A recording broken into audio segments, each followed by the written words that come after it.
A new government study has projected that as the proportion of India's total youth falls, there will also be a drastic dip in the country's sex ratio. The study suggests that India's sex ratio will fall from 939 girls to every 1,000 boys in 2011 to just 898 in the year 2031. Using data from the Census and World Bank, the study adds that the sex ratio in Indian youth has been declining steadily since 1991. It appears that India's dismal sex ratio at birth is a contributing factor. Though the rise in India's young people in absolute terms will take place, its proportion to the total population will fall for the first time in 2031. Now, as per this report, India will continue to be the world's youngest country. The report has thrown up concerns, however, on how the sex ratio will figure in the country's projected path. Rising suicides among the youth are also a concern, or cause of concern rather, as projected by the study.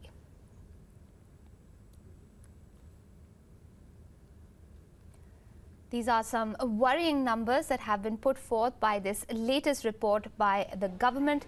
It seems that the declining sex ratio, which has already plagued India since 1991, is only set to decline further in the years to come, drastically so by the year 2031.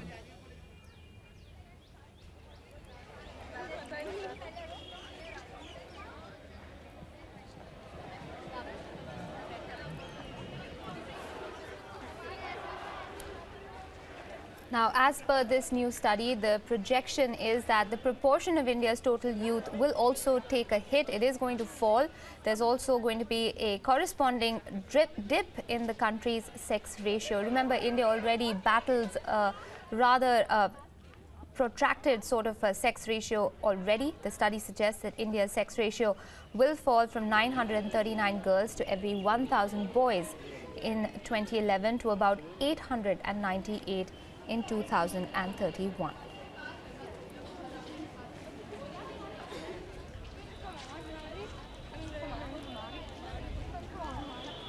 Using data from the Census and World Bank, the studies added that the sex ratio in Indian youth has been declining steadily since the year 1991, and it appears it is India's dismal sex ratio at birth which seems to be a contributing factor to this decline. Now, though India's young people in terms of absolute terms will rise in the years to come, its proportion to the total population will fall for the first time in the year 2031. As per this report, India will continue to be the world's youngest country. This report has, however, thrown up many concerns on how exactly the sex ratio will figure in the country's projected path. Rising suicides among the youth are also a cause of concern, as projected by this study.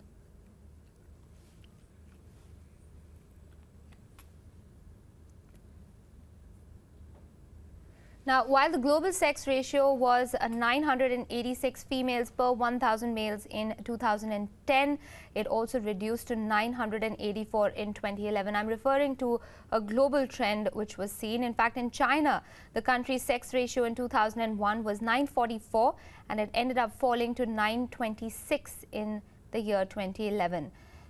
In Bhutan, however, the sex ratio also saw a major drop from 919 in 2001 to 897 in 2011. Just to give you an idea of where India stands when compared to some of the other Asian countries, in Indonesia, the overall sex ratio also fell from 1,004 in 2001 to 988 in 2011. However, India's numbers were a different question altogether. Joining me to talk more about the implications of this story, I'm joined by WION's political editor Kartikeya Sharma live on the broadcast.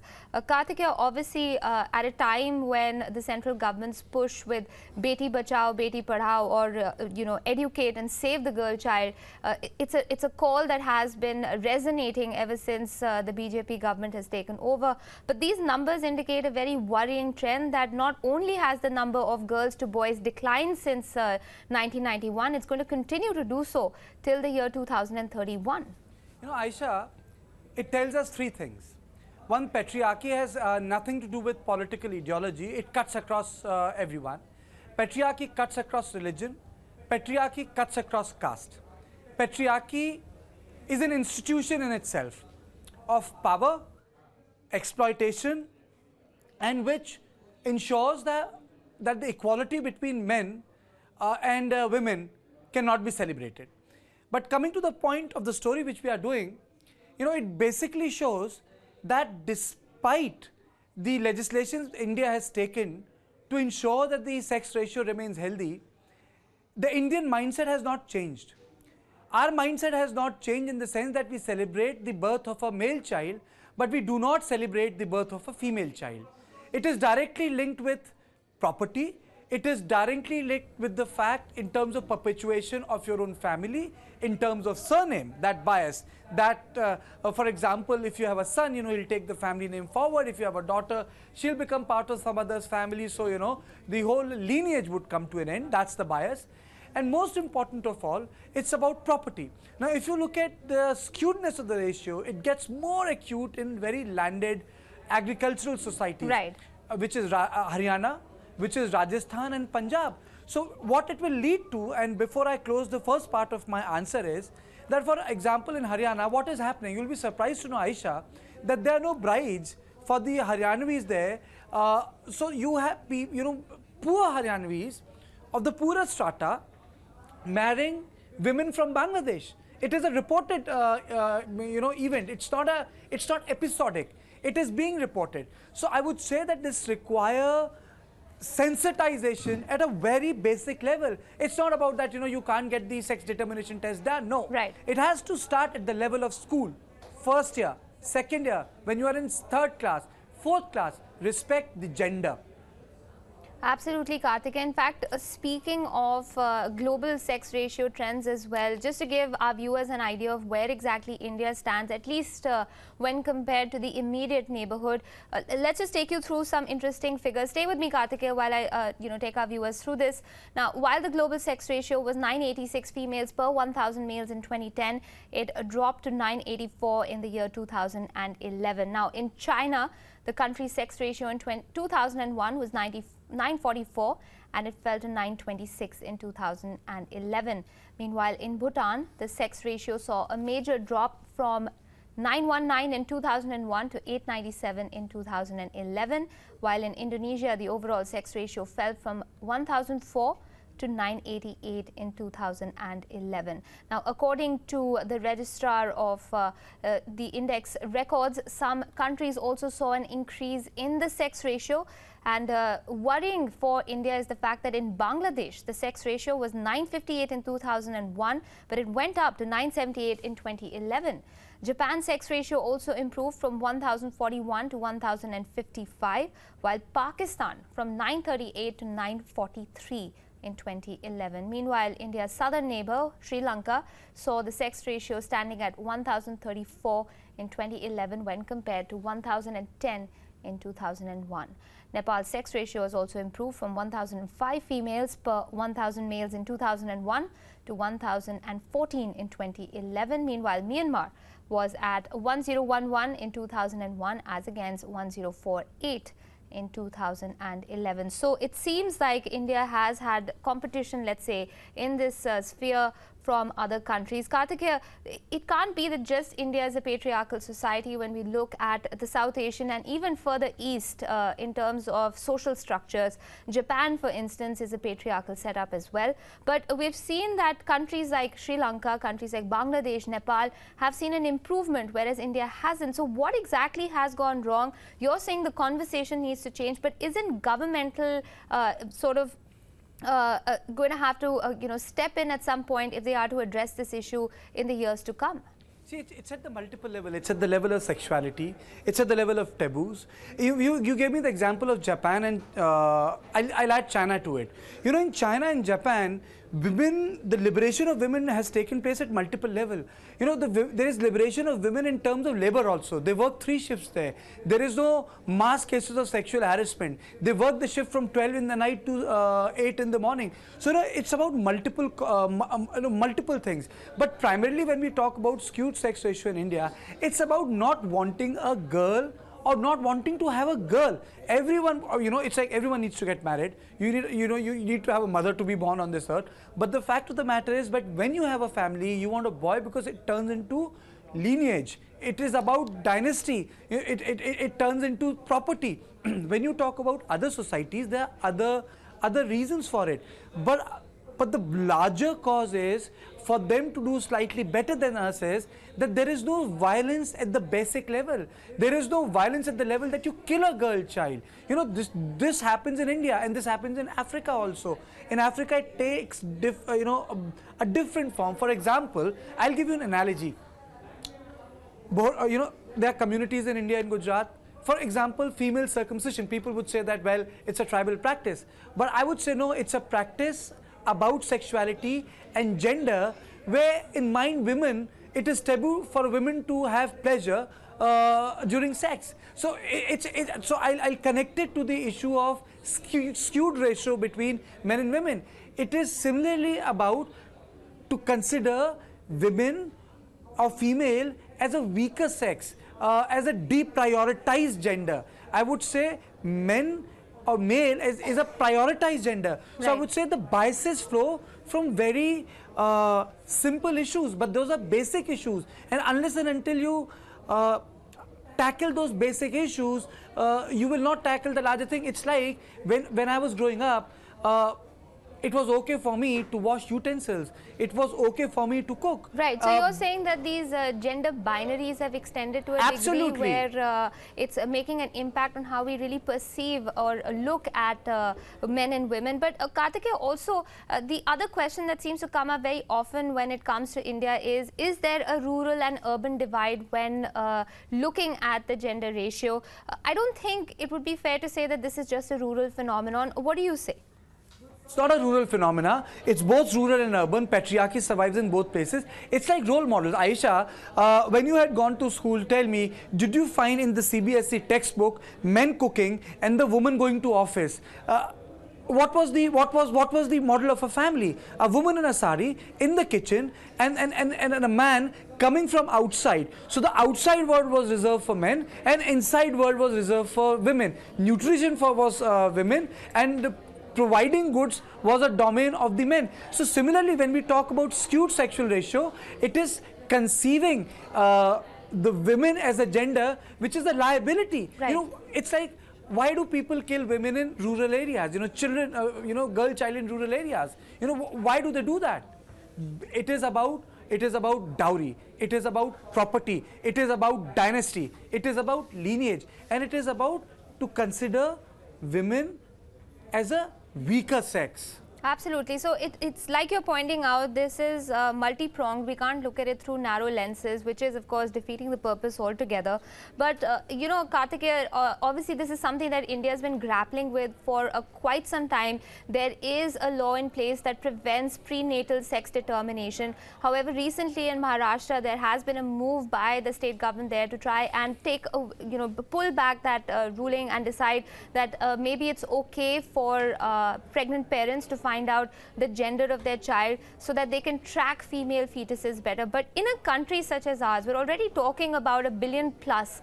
Is such a process viable? Is it going to achieve much? What do you have to say about the rolling back perhaps of prenatal sex determination? Not at all. In my personal opinion, it's not going to work. 1 billion people, how will you track so many girl childs? How are you going to track fetuses? It's impossible. I really don't think this should be implemented. Smaller countries, it can be implemented. Netherlands can do that. Maybe Germany can do that. Maybe Slovakia can do that. But it's not possible in India.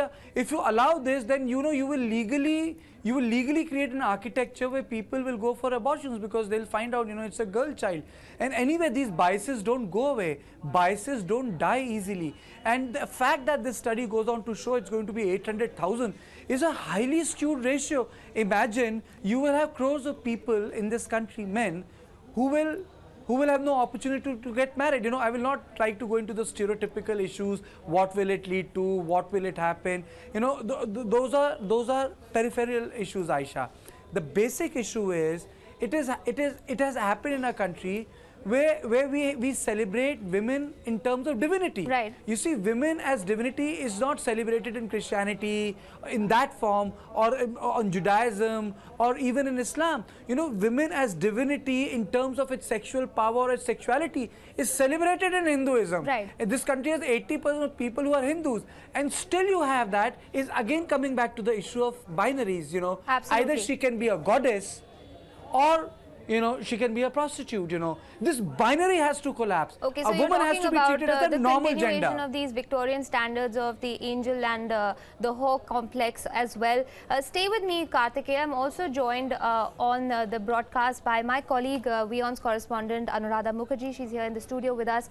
Also with us is Rahul Ishwar, author and activist. He's joining in from Thiruvananthapuram. Rahul, I'll come to you first. You know, there's a lot of data that's been put forth in this report published that we're talking about, and what factors do you think need to be looked at in toto in order to gauge the actual impact of the projected decline and the current decline in the sex ratio when it comes to India?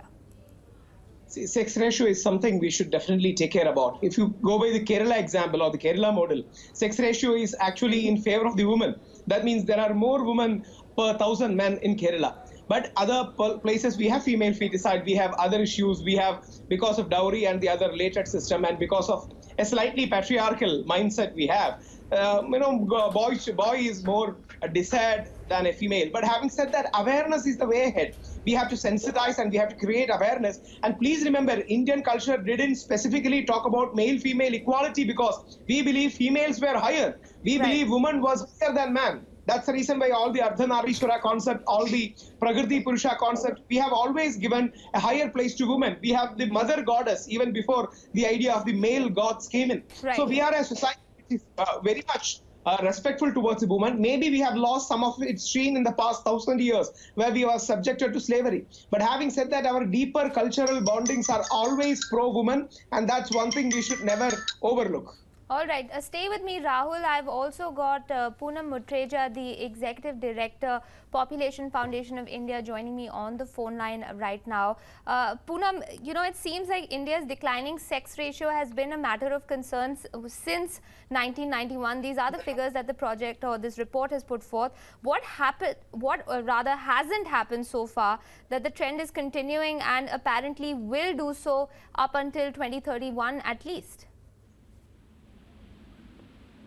Okay, so what we haven't done is change the social norms and behavior towards and valuing our girl children. We are not only a country that practices son preference, but we are a country where we abhor girls. We may call them goddesses, but it doesn't mean anything for a girl child who is not being allowed to be born, where we do feticide, we practice the most heinous crimes against a girl child. Now, it reflects how the lack of value for a girl child for society. We have clearly challenged some of the norms. For instance, every family in India, by and large, believes that it is only the son who takes care of the parents. Right. While you have examples of daughters today across the country taking care of their fathers, and ultimately it is the women, it is the girls, whether you're a daughter or a daughter-in-law. The caregiving behavior is totally the burden or privilege is on women, whether it's the daughter-in-law or the daughter. Second, we have done very little to blow the myth that only sons can do the last rites of the parents. Right. Why can't a daughter? Absolutely no scripture says daughter can't do it. Finally, it is the whole issue of dowry comes in, where girls are seen as an economic burden. How long are we going to continue living with these myths and misconceptions while we keep giving our property to the boys and not the girls, and yet we call dowry a burden? So we have done very little, and we have done very little to implement the PNDT Act. The conviction rates are so low. The doctors get away with impunity, and now there are mobile sonio pornography that can reach. So we have to do something drastic. And Beti Bachao, Beti Padhao has to be more than a slogan. We have to have an action plan, but we have to change the attitudes of people, including some people present as your guests on television today. All right, so you're saying that there's a lot more that needs to be done. I will extend some of that to my colleague Anuradha, who joins me in the studio. Anu, as Poonam is pointing out, this is multi-pronged. It's not just about the laws not being stringent enough, the social stigma around, giving birth to girl children. How much do you think needs to change in terms of the conversation, even when we're looking at, let's say, the media and mass media projections of girls and boys' roles? Do you think that the conversation needs to extend that far as well? I think on its part, at least the mainstream media has been talking about, where it comes to direct news reports, it has been talking about a skewed gender ratio for a very long time.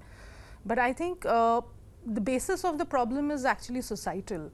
And of course, there is a rural-urban divide there, because all reports show that the abortion of female fetuses actually take place more dominantly in urban centers, because the more rural or backward an area is, they don't really have access to these machines. Fair. But what's happening increasingly is that these people are probably going, people who have the means and the resources, they're going to a nearby town or some mufassil town and getting those, the sex tests done and getting the child, female fetus aborted. Right. Now, even like Rahul Ishwar said, that Kerala has a very high sex ratio where it comes to girls versus boys, but I mean, this phenomena is now spreading to areas where these kind of differences were not as bad as some of the states that have been traditionally bad. Right. And I also think that it might have something to do with affluence, because even an affluent state like Punjab has, and Haryana, they're considered affluent states, they have very bad sex ratios. Correct. So we are talking about a scenario in 2013 where the number of girls per 1,000 males might drop to 898. I think in Maharashtra it's already that. Okay. So for instance, in Maharashtra, how are we approaching the problem? In Maharashtra, for instance, they made it a part of the PNDT Act that every mother who is detected with a female fetus is going to be tracked. Right. But the thing is that puts the onus of responsibility on probably the weakest link, who really doesn't. In India, women don't choose when to have a child or even when to get pregnant, right. Or to keep the child, basically. So people who have been working in this area of PNDT actually have been saying that we need to track these places where these machines are being sold, and okay, so that means that the rot is far deeper. There's a lot more that needs to be done. There's a much further investigation that's needed. Unfortunately, I'm running out of time on the broadcast, but I'd quickly like to go back to Poonam Mutreja. Poonam, obviously these trends and causes for this decline in the sex ratio can't be pinned on any one dispensation or any one government, but one of the main focus areas of this government, like you were pointing out, has been Beti Bachao, Beti Padhao. It's not enough, as you're pointing out, but what more do you feel needs to be done on a war footing if India is to address this dismal sex ratio as it stands right now? Okay, so I first want to say that I am very glad that our current Prime Minister has given us the slogan and shown political commitment to Beti Bachao, Beti Padhao. And so that's a very strong signal. Now, going beyond that, we need, first of all, as I said, we need to penalize people under the PNDT Act. We need to have a higher rate of conviction. We need to give justice. And the justice system, access to justice has to work, and not a social conviction. Secondly, one important fact is that it is not the chromosome of a woman that determines the sex of a child. It is the male chromosome that determines the sex of the child, whether it's female or male. And I think this information has to be given out widely, and it'd be great if our Prime Minister in his Mann Ki Baat talks about it, so that this country that listens to him, it goes across the country, and that will change the attitudes towards women and girls. people will not be blaming women for having girl child. All So right. there is nothing wrong in having a girl child. And second, I think the Maharashtra, the plan in Maharashtra has to be immediately scuttled, because even when a woman needs to have an abortion for other reasons or has a spontaneous abortion, she will be penalized. So Right. women are always end up being penalized. So we have to be very careful and thoughtful when we think of going forward. And finally, sex selection, we have to talk about Right. how it's leading to greater violence against women. All right, Poonam, I'm sorry, I'm going to have to ask you to stop there. We've run out of time completely. Like you're saying, obviously there's an active program of misinformation that needs to be addressed immediately if there's to be any sort of social impact. I'm sorry, I'm going to have to wrap up the show on that note. I'd like to thank all my guests, Poonam Mutreja, Rahul Iswar, Kartikeya Sharma, and of course my colleague Anuradha Mukherjee, all four of you for joining us on the broadcast. It's a wrap from me, Aisha Sindhu, but my colleague Diggy picks up on the other side with WION Sports. Do stay tuned.